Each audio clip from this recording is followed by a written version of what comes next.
You know, I feel like I find myself carrying a camera throughout my everyday life more and more. And you know, it's not like I'm not unaccustomed to taking quick snapshots of something that I think looks cool, even with like my cell phone. But I think it must be some kind of like strange, peculiar combination of like all the my hobby collecting merging with my passion for photography into some kind of weird ADHD version of One for All from My Hero Academia, but just with hobbies and stuff, like a hobby superpower or something like that. You know what I'm saying? Anyway, 2024 was the year I said I was gonna bring more types of photography to you, and here it is. Here's more sports photography, specifically martial arts photography. So, as you may know, I train martial arts, so Muay Thai, Jiu Jitsu, Judo, basically like a big meathead in regards to anything that revolves people punching each other in a cage or throwing each other or grappling. So today I'm going to talk to you about martial arts photography if you want to start it out, if you've been trying to get more into it. Hopefully I can give you some good tips and tricks that you can glean off and have success with your own martial arts photography. I think my origins with sports photography kind of started back in high school. So I was on my high school yearbook team for my senior year of high school.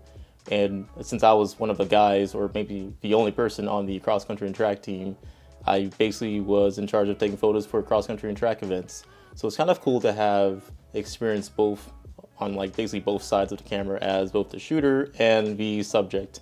So for me, it was a bit natural to move into martial arts photography because it kind of borrows a lot from not only just like cross country and track, but basically any other athletic event. You have composition, emotion, storytelling in the shots, and being able to capture that and knowing when and where to, I guess, basically shoot, will help you with your success in getting some really cool shots. So like gear wise, most cameras are going to basically do the job. It just depends on how heavy duty the job is going to be. So some of them you might need bigger buffer, better autofocus, being able to capture light really well. So like a big sensor.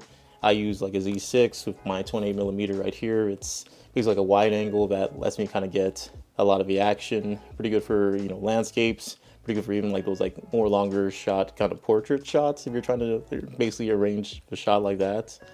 Most people kind of go with a Trinity though.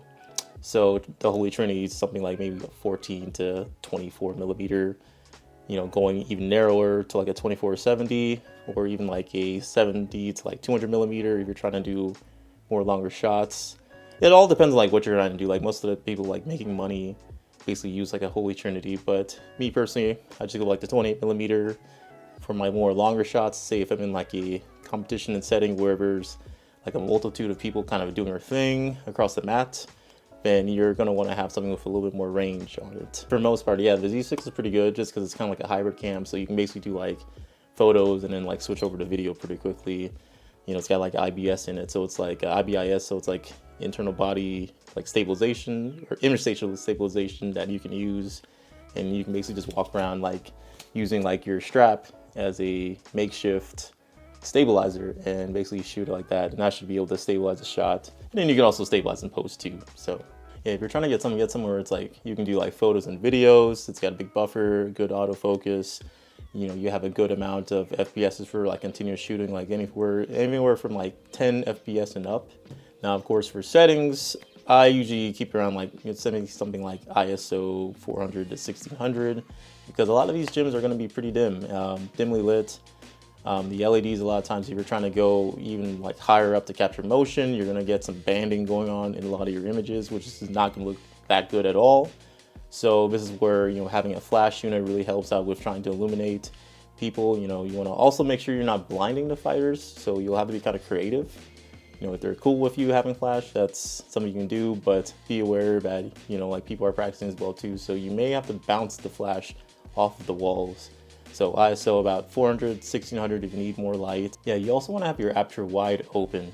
So because these gyms are dimly lit a lot of times, it's going to be helpful to have like a wide aperture, say something like 2.8 and up, to capture as much light as you can for your sensor. But also you have the added benefit of the wider aperture also allowing more separation of the subject to the background. So if you're in one of these like tournament environments where there's a multitude of combatants going at it, and you want to just get two guys going at it on a section of the mat and cut out everyone else from the image, then having that wider aperture will, kind of have, it will make it easier for you to compose the image. So, anywhere like 2.8 and up is basically what you want to get. But however, you can have some, some freedom to that rule too. So if you're trying to get like crowd reactions, for example, in a professional, combatant environment, then having that, having the ability to go step up and go like 3.5 and up, it's like, it's helpful to have story building for that reason. So yeah, if you have a 3.5, you can still make pretty good images. Just, be aware of how to compose, know when to separate the fighters when they're going at it, and also know when to kind of include the audience or whoever's in the background to kind of add more to the story. And of course, shutter speed. The most important part about fighting is that it's action shooting, right? Action begets motion blur. So if you are shooting and you're trying to freeze motion, you're trying to get like the knockout punch, or the moment the guy gets subbed in the ring, then you want to get fast FPSs. So you want to have a shutter speed that can go high, like 1/8,000th or higher if your camera goes higher than that. But of course, your limit is going to be around like 1/200th of a second. I use that for flash. That's basically as high as I want to go.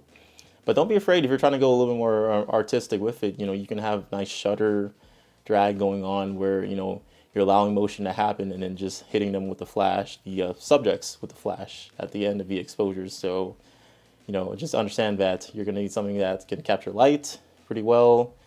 Basically have your aperture wide open. ISO 400/1600, and your shutter speed about 1/200th and up. Now, of course, for flash units, I personally use a TT685ii because it allows me to do rear curtain flash. So you can do some really cool curtain drag or rear curtain drag types of photos where you're having the fighter go through a motion and hit them with the flash.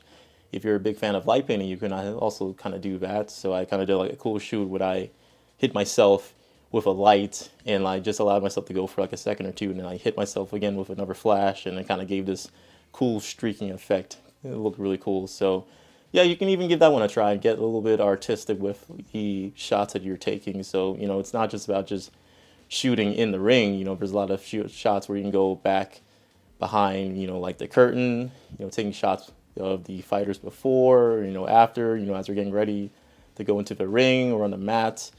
There's like I said, there's always the storytelling aspect of the shooting. The storytelling in the frame.